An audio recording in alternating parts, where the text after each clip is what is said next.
हमारे आंखों के सामने हमारा देश जल रहा है और ये सब कुछ पता होने के बाद भी हम लोग हाथों में हाथ रख के बैठे हैं। अभी अगर आप सैटेलाइट से भारत को देखें तो आपको कुछ ऐसा ही दिखेगा। इस साल गर्मी बस शुरू हो रहा है और अभी तक भारत ने सऊदी, ओमान, अफ्रीका और सूडान को भी पीछे छोड़ दिया है। अभी तक के टेम्परेचर रिलेटेड सारे रिकॉर्ड भारत इस बार तोड़ रहा है और इस साल भारत में अभी तक के सबसे हॉटेस्ट समर होने वाला है। आप बोलेंगे कि ये सब तो प्रॉब्लम है, ये हम लोगों को भी पता है, मगर what about the solution? Solution भी मैं आपको इसी वीडियो में बताऊंगा, मगर उससे पहले मैं आपको रिक्वेस्ट करूंगा, अगर आपको इंटरेस्टिंग टॉपिक में जानना अच्छा लगता है तो प्लीज आप मेरा यूट्यूब चैनल के पेज में जाइए, जहां आपको डिफरेंट इंटरेस्टिंग टॉपिक में डिफरेंट वीडियो मिलेगा विथ प्रॉपर सोल्यूशन। और यही सोल्यूशन के बारे में आज हम लोग बात करेंगे। अगर वीडियो अच्छा लगता है तो अपने दोस्तों के साथ शेयर कीजिए। मेरा ग्रोथ में मेरा साथी बनने के लिए सब्सक्राइब बटन में क्लिक कीजिए, जिससे आपका कुछ नहीं जाता मगर हम लोग जैसे क्रिएटर के लिए ये रोजी रोटी। Back to topic, chapter 1। आज इंडिया में 75% लोग फिजिकल लेबर रिलेटेड काम करता है, जिसमें रास्ते में ठेला लगाने से शुरू करके फार्मिंग से लेके इवन कोल फील्ड में भी काम करना पड़ता है। और यही फिजिकल लेबर देने के बाद इंसान अपना रोजी रोटी अर्न करता है। इन सभी के वर्किंग आवर्स दिन भर होता है, मतलब सूरज जब अपना बेस्ट पोजीशन में रहता है और यही सूरज के नीचे इन लोगों को काम करना पड़ता है। और यही वो इंसान है जिन पे देश का 75% इकोनॉमी डिपेंडेंट है। हम सबको पता है कि टेम्परेचर राइज होने से प्रोडक्टिविटी जो है वो 5 से 10% तक घटता है। ऑन द अदर साइड, अगर ऐसे ही टेम्परेचर हाई होता है तो इन लोगों का जो प्रोडक्टिविटी है राउंड अबाउट 2.5 से 4% तक जीडीपी पे इफेक्ट करता है। अगर आप मॉनेटरी कैलकुलेशन करेंगे तो ये राउंड अबाउट $126 बिलियन होगा हर साल। चैप्टर 2। हमारे देश में इस टाइम में लोकसभा इलेक्शन चल रहा है, देश भर इलेक्शन हो रहा है और यही इलेक्शन के लिए हम लोगों का जो रूलिंग पार्टी है या फिर हम लोगों का जो ऑपोजिशन पार्टी है, सब ने अपना मैनिफेस्टो पब्लिश किया है। अगर आपने किसी का भी मैनिफेस्टो पढ़ा है तो प्लीज कमेंट कीजिए, ताकि मुझे भी पता चले कि आप इलेक्शन को लेके क्या सोच रहे हैं। ऑन द अदर साइड, आपके लिए ही मैं एक वीडियो बनाया हूँ जिसमें इलेक्शन में जो मैनिफेस्टो रिलीज हुआ है उन पे मैं बात किया हूँ। अगर आप चाहे तो ये वीडियो आप चैनल में जाकर देख सकते हैं या फिर डिस्क्रिप्शन में भी इसका लिंक आपके पास अवेलेबल हो जाएगा। हर कोई पॉलिटिकल पार्टी फ्यूचर में इंडिया कैसा होना चाहिए इसका जो रिफ्लेक्शन है अपना मैनिफेस्टो में वो पब्लिश किया है। ऑन द अदर साइड, अगर आप कोई भी पॉलिटिकल पार्टी का मैनिफेस्टो पढ़ रहे हैं तो आपको क्या एनवायरनमेंट रिलेटेड कुछ टॉपिक में इस मैनिफेस्टो में कुछ मिला है? अगर आपने ऐसा कुछ देखा है तो प्लीज कमेंट कीजिए।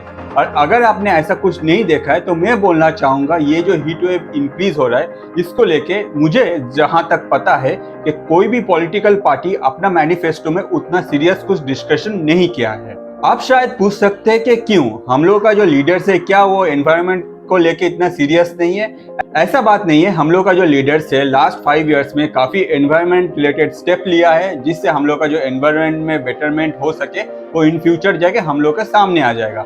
ऑन द अदर साइड, मैं आपका ध्यान खींचना चाहूंगा लद्दाख में। सोनाम वांगचुक सर, जो कोई पॉलिटिकल पार्टी से बिलोंग नहीं करता है, जो कोई पॉलिटिक्स से कनेक्टेड भी नहीं है, वो अपना प्रोटेस्ट कर रहा है एनवायरनमेंट को लेके। एक साइड में हमारे पॉलिटिकल लीडर्स जो कुर्सी के लिए दौड़ रहा है, on the other side Sonam Wangchuk sir जो कि एनवायरनमेंट के जो बेटरमेंट हो उसके लिए दौड़ रहा है।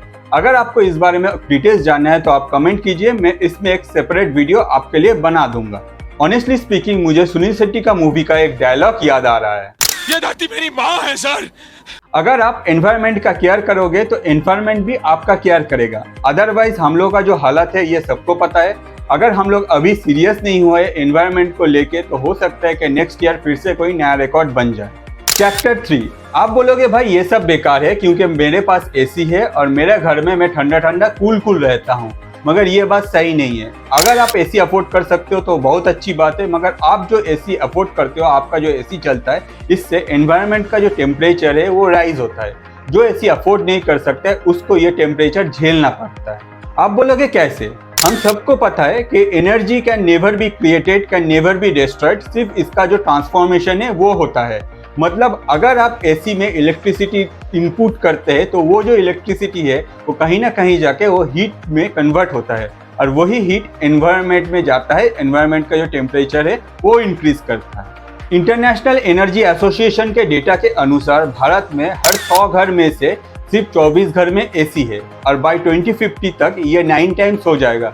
मतलब एक ह्यूज डिमांड क्रिएट होगा एसी का, साथ ही साथ एक ह्यूज डिमांड क्रिएट होगा पावर का, जिससे ये एसी रन कर पाए। चैप्टर 4, एक स्टडीज के अनुसार मॉडर्न स्काई क्रैपर के टेम्परेचर 4 से 5 डिग्री ज़्यादा होता है कंपेयर टू जो नॉर्मल हाउस जिसमें हम लोग पहले रहते थे। ऑन द अदर साइड, अगर कोई घर का छत जो है वो मेटल शीट से बनता है, उसका टेम्परेचर 5 से 7 डिग्री ज़्यादा होता है कंपेयर टू जिसका छत कंक्रीट से बनता है in summer time in India. देखा जाए तो प्रॉब्लम हम में ही है। अगर हम लोग बिल्डिंग के लुक के लिए बिल्डिंग के आउटसाइड में ग्लास यूज ना करें तो वो ग्लासेस सन रेज को रिफ्लेक्ट नहीं करेगा, जिससे एनवायरनमेंट थोड़ा सा ठंडा रहेगा। ऑन द अदर साइड, जो मेटल शीट हम लोग रूफ पे यूज करते हैं वो हम लोग कोई रिफ्लेक्टिव कलर यूज ना करके ऐसा कोई कलर यूज करें जिससे सनरेज जो है वो रिफ्लेक्ट नहीं होगा, तो एनवायरनमेंट पहले से ज्यादा ठंडा हो सकता है। इसका एक दूसरा भी सोल्यूशन है। इसके लिए हम लोग को थोड़ा सा रिमोट एरिया में जाना पड़ेगा। अगर आप रिमोट एरिया या फिर गांव में जाते तो आपको देखने मिलेगा जिन लोगों का छत ऐसा ही कोई मेटल शीट से बना है, वो लोग अपने छत के ऊपर डिफरेंट टाइप ऑफ स्ट्रॉ या फिर डिफरेंट टाइप ऑफ पेड़ का जो कटा हुआ ब्रांचेस है वो डाल देता है, जिससे सूरज का जो रोशनी है वो रिफ्लेक्ट नहीं होता है और घर भी जो है वो काफी ठंडा रहता है। इसके अलावा इस प्रॉब्लम का जो मेजर सोल्यूशन है ग्रीनरी। पेड़ मत काटिए, जितना हो सके आपके लाइफ में आप पेड़ लगाइए। वही पेड़ बड़ा होकर दूसरों को छांव देगा, साथ ही साथ वही पेड़ बड़ा होकर दूसरों को इंस्पायर करेगा और भी पेड़ लगाने के लिए।